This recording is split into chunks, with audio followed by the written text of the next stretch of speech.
Welcome back guys, स्वागत है आपका एक बार फिर से एमएससी मैथमेटिक्स क्लासेज में।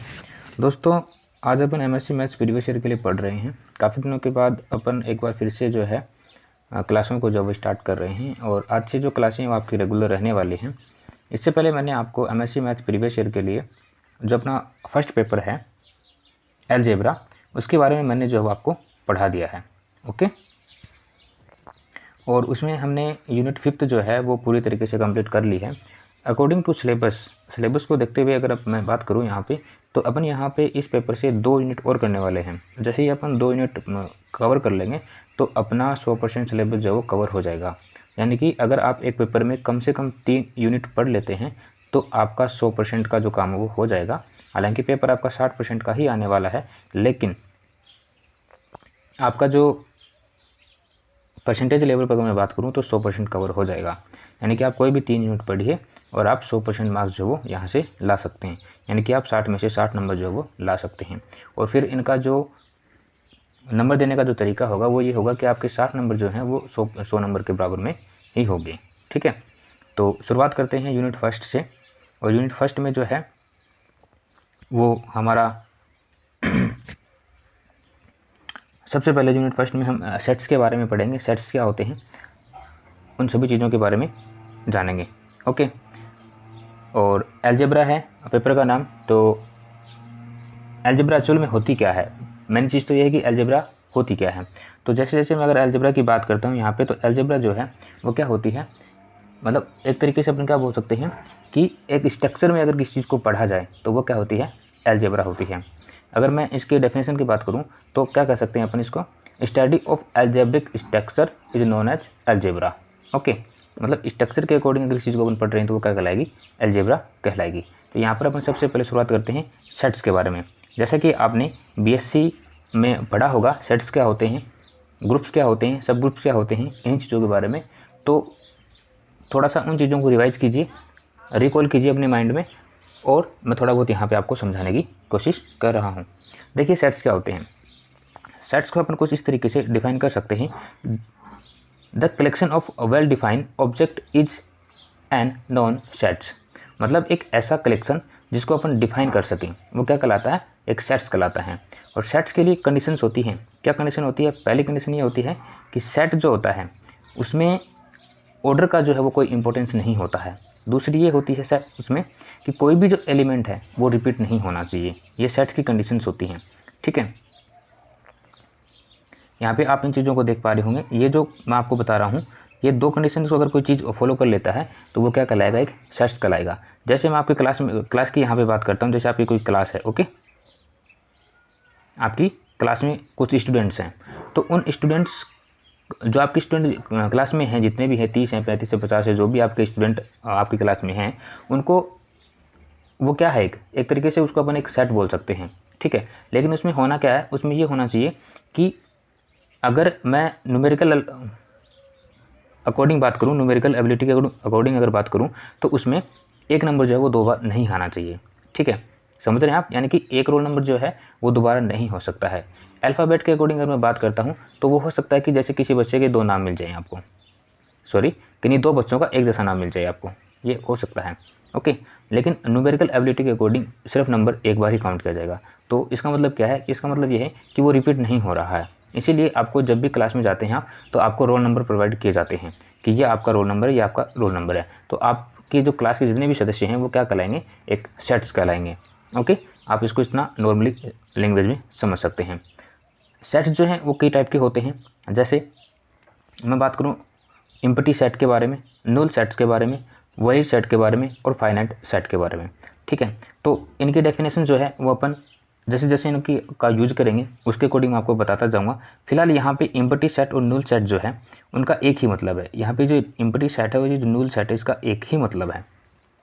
एम्प्टी सेट का मतलब ये है कि कोई सेट जो है वो खाली हो, और इसको जो है अपन एम्प्टी सेट को 5 से डिनोट कर सकते हैं। या आप इसको किस तरीके से डिनोट कर सकते हैं, जैसे कोई सेट है तो ये क्या है, खाली है। ओके, अपन इसको इस तरीके से डिनोट कर सकते हैं, इसमें कोई दिक्कत नहीं है। यानी कि आपसे सवाल के अंदर एम्प्टी सेट भी बोला जा सकता है और नल सेट भी बोला जा सकता है, इन दोनों का मतलब एक ही है। ठीक है, फाइनाइट सेट के बारे में क्या, बोल सकते हैं कि फाइनाइट सेट जो होता है जिसको अपन क्या कर सकते हैं, वेल डिफाइन कर सकते हैं, उसकी एक लिमिट्स होती है, उसको अपन फाइनाइट सेट बोल सकते हैं। इनफाइनाइट का मतलब क्या होगा, जिसे अपन नहीं गिन सकते हैं, मतलब उस सेट्स के अंदर कितने भी एलिमेंट हो सकते हैं। ओके, दैट इज क्या, वो क्या होगा, इनफाइनाइट सेट होगा। बात करते हैं बाइनरी ऑपरेशंस के बारे में। देखिए यहाँ पर अपन छोटी छोटी बातें हैं उनको जान लेते हैं। इनको जानने से हमें क्या होगा कि हमारे पास आने वाली थ्योरम्स जो हैं अपन उसको क्या कर पाएंगे, इजीली समझ पाएंगे। इसलिए इन चीज़ों को थोड़ा सा रिमाइंड करना ज़रूरी है। बाइनरी ऑपरेशन का मतलब क्या होता है, बाइनरी जैसे कि बाइनरी कोडेशन आपने पढ़ा हुआ, कंप्यूटर में भी इसको यूज किया जाता है और आपने बीएससी सेकेंड ईयर में इस चीज़ को पढ़ा है। तो बाइनरी ऑपरेशन जो है वो क्या होता है कि let A be a non empty set. Non empty set का मतलब ये है कि वो सेट जो है वो खाली नहीं होना चाहिए। क्या नहीं होना चाहिए, वो सेट जो है वो खाली नहीं होना चाहिए, यानी कि उसके अंदर कुछ ना कुछ एलिमेंट होना ज़रूरी है। देन ए फंक्शन, एक फंक्शन आपको दे दिया गया X such that a cross a tends to a is known as binary operation. तो ये क्या कहलाएगा, एक तरीके से आपका बाइनरी ऑपरेशन जो है वो कहलाएगा। ठीक है, एग्जाम्पल के थ्रू अगर अपन को समझें तो इसमें ये जो जितने भी एलिमेंट्स मैंने आपको दिए हैं ये क्या हैं, ये बाइनरी ऑपरेशन में काम में लिए जा सकते हैं। प्लस हो सकता है, माइनस हो सकता है,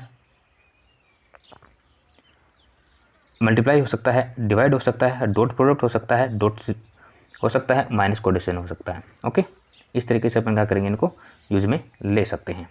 बात करते हैं ग्रुप्स के बारे में कि ग्रुप्स जो हैं वो क्या होते हैं। ओके, सिंपली अगर मैं ग्रुप की बात करूं तो सिंपल अलजेब्रिक स्ट्रक्चर क्या कहलाता है, ग्रुप कहलाता है। समझ रहे हैं, मतलब अलजेब्रिक होना चाहिए वो, एक तरीके से स्ट्रक्चर्स होनी चाहिए उसकी एक, तो वो क्या कहलाएगा, एक ग्रुप में कहलाएगा। ठीक है, स्ट्रक्चर के अकॉर्डिंग नॉर्मली है, आप समझ सकते हैं ग्रुप क्या होता है। ठीक है, अगर आप 10-15 बच्चे एक जगह बैठे हुए तो वो क्या है, आपका एक ग्रुप है। ठीक है, इसी तरीके से अपन इसको ग्रुप को समझते हैं। सब ग्रुप्स क्या होते हैं, सब ग्रुप्स के लिए लेट एनी सबसेट एच, कोई एक सबसेट एच है किसी ग्रुप जी के अंदर, then H is known as sub group of G. ठीक है, तो एच जो है वो क्या कहलाएगा, उसका सब ग्रुप कहलाएगा जी का। ठीक है, एग्जाम्पल के थ्रू अगर मैं इसको समझता हूँ कि हमने माना कि जेड, जेड मतलब कोई सबसेट है, इसमें कुछ एलिमेंट हैं -3, -2, -1। इस साइड अगर अपन बढ़ेंगे इस साइड तो यहाँ पर कुछ एलिमेंट होंगे, इस साइड यहाँ पर बढ़ेंगे तो यहाँ पर भी कुछ एलिमेंट होंगे, यहाँ पे मैंने कुछ एलिमेंट यहाँ पे लिए हैं। ठीक है, तो ये क्या है, ये एक सबसेट है। ठीक है, तो इसका जो ग्रुप होगा, इसका ग्रुप जो है अपन उसको किस तरीके से डिनोट करेंगे, जेड। जेड क्या है, एक सबसेट है और प्लस। ठीक है, क्योंकि प्लस की तरफ जो है वो बढ़ रहा है इसलिए इज ए ग्रुप। ठीक है, इसी का अगर अपन क्या करें, 3 गुना कर दें, भाई 3 गुना हो सकते हैं। जैसे किसी ग्रुप के अंदर 2 ही बच्चे हैं तो अपन उसका 2 गुना कर सकते हैं, उसमें 4 बच्चे ले सकते हैं, कोई दिक्कत नहीं है। 3 गुना ले सकते हैं, नहीं 6 बच्चे ले सकते हैं, है ना। उसी तरीके से अगर अपन इसको 3 से मल्टीप्लाई करेंगे तो इसकी जो वैल्यू है वो क्या हो जाएगी, ये वाली हो जाएगी। ठीक है, तो अकॉर्डिंग टू दिस सबसेट अपन क्या बोल सकते हैं कि 3z प्लस ये क्या होगा, सब ग्रुप होगा किस चीज़ का, ग्रुप z और प्लस का। ठीक है, इसका सब ग्रुप की जो है वो क्या होगा, इसका सब ग्रुप ये होगा। ठीक है, कहने का मतलब ये है कि किसी ग्रुप के अंदर अगर किसी एलिमेंट को कम कर दिया जाए या बढ़ा दिया जाए तो वो क्या होता है, उसका एक सब ग्रुप होता है सिंपली। ठीक है, नेक्स्ट बात करते हैं अपन मैपिंग और फंक्शंस के बारे में कि मैपिंग क्या होती है, फंक्शन क्या होती है। कोई भी नॉर्मल एक स्ट्रक्चर जो होती है वो क्या होती है, मैप होती है, और अपन उसी को क्या बोलते हैं, फंक्शंस बोलते हैं। According to definition let A and B are 2 sets then a relation, मतलब ए और बी क्या है, 2 सेट्स हैं जो किसी रिलेशन के अंदर हैं। रिलेशन क्या है आपका, एफ। ठीक है, from A to B is non mapping और function if every element of A have unique image in B. ठीक है, उसकी एक यूनिक इमेज जो है वो क्या होनी चाहिए, बी के अंदर होना जरूरी है। ठीक है, मैपिंग या फिर फंक्शन जो हैं उसके कुछ टाइप्स होते हैं, जैसे 1-1 क्या होते हैं, 1-1। तो 1-1 को यहाँ पे मैंने एज ए डायग्राम आपको बताया है, एक स्ट्रक्चर के अकॉर्डिंग मैंने यहाँ पे आपको समझाने की कोशिश करी है। जैसे 1-1 का मतलब ये है कि कोई भी एलिमेंट जो है उसका एल्जेब्रिक स्ट्रक्चर के अकॉर्डिंग एक के साथ ही संबंध होना जरूरी है।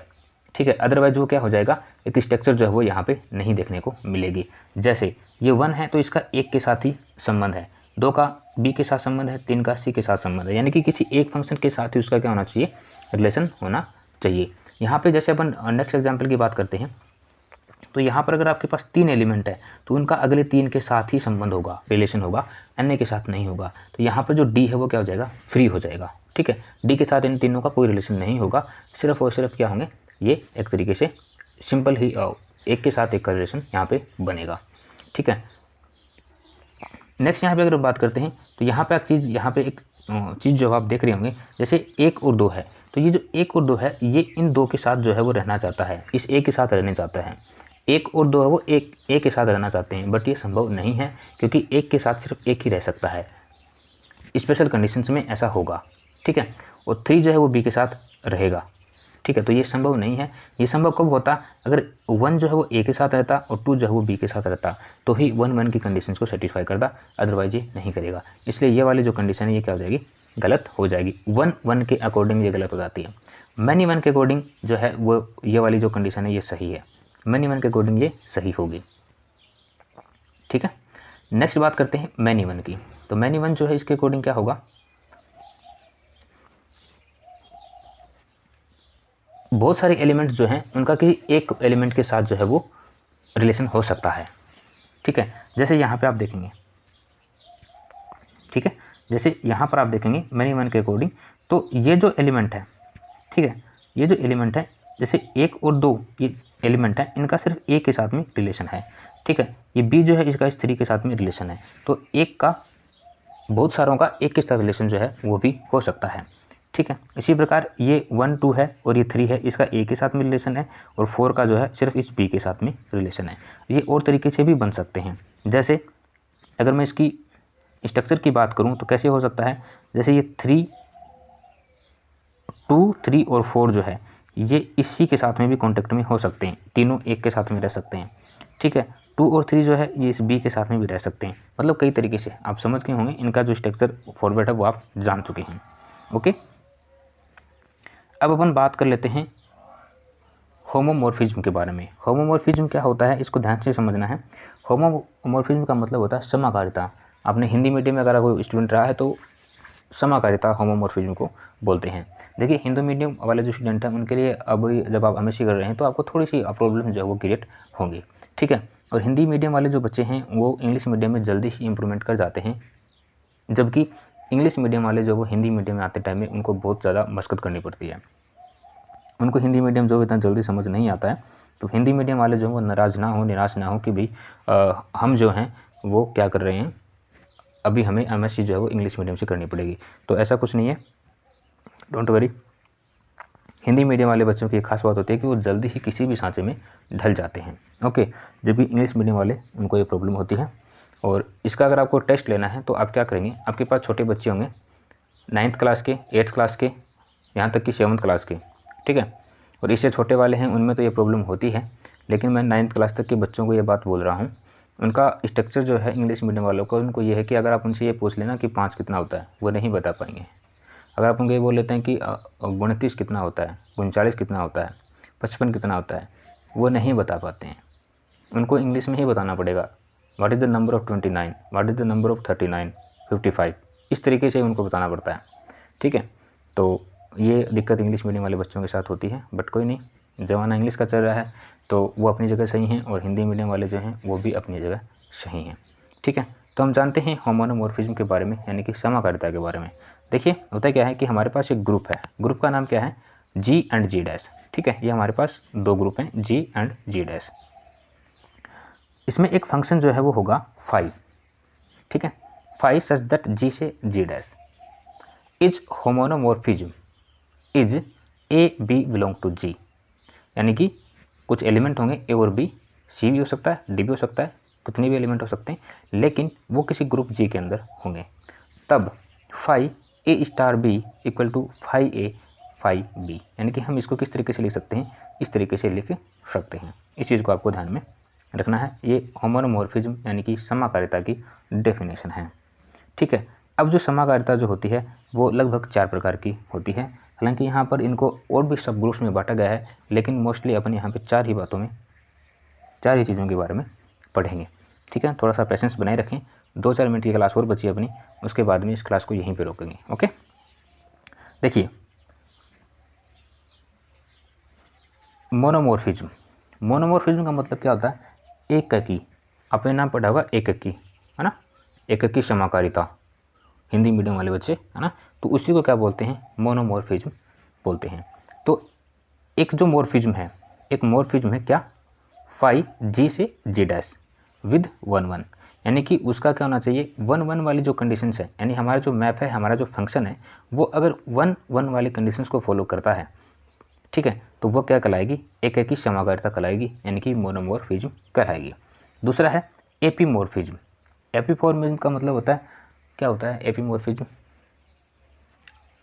वो अजीब सा नाम है, सॉरी फॉर दैट, आच्छादक, है ना, आच्छादक एपीमॉर्फिज्म, ठीक है। तो उसके लिए क्या कंडीशन होती है कि अगर वो एपीमॉर्फिज्म यानी कि आच्छादक समाकारिता होने के लिए कंडीशन ये होती है कि जो एक मॉर्फिज्म होगा, ठीक है, एक जो समाकारिता होगी उसमें क्या होगा, उसका ऑन टू होना ज़रूरी है।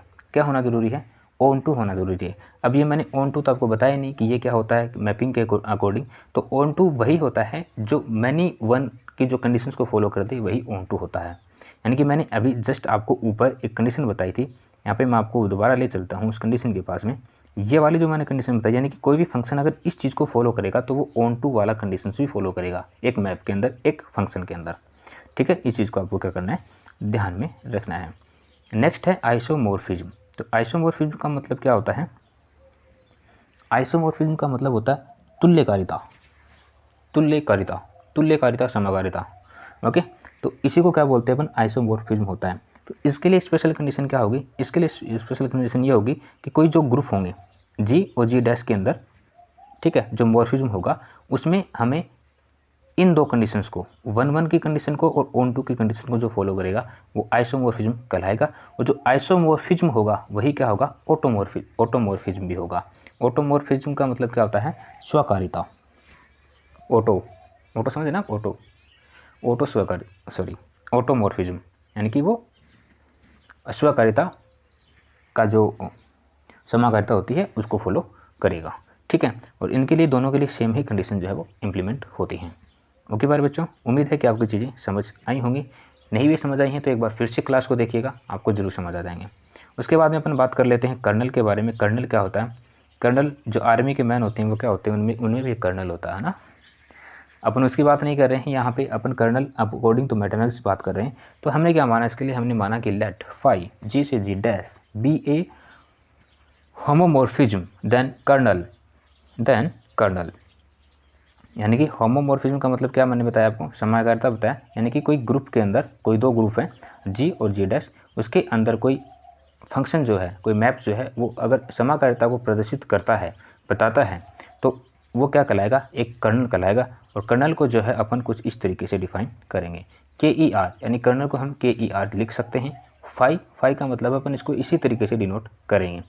एक्स जो है वो बिलोंग करेगा जी के अंदर, और जी क्या है, एक ग्रुप होता है। और 5x जो है वो बिलोंग करेगा ई डैश के अंदर, ठीक है। ये डेफिनेशन होती है कर्नल की। तो आज अपन ने इस क्लास के अंदर कुछ इंपॉर्टेंट बातों के बारे में जाना। यहाँ से अगर आप ये सोच रहे हैं कि यहाँ से तो कोई सवाल नहीं बनेगा, तो ये गलतफहमी अपने दिमाग से निकाल देना। यहाँ से सीधा सीधा आपसे डेफिनेशन पूछ ली जाती है और आप वहाँ पे फंस जाते हैं। और ये डिपेंड करता है एग्जामिनर के मूड पर कि डेफिनेशन जो है वो कितने नंबर की रखनी है।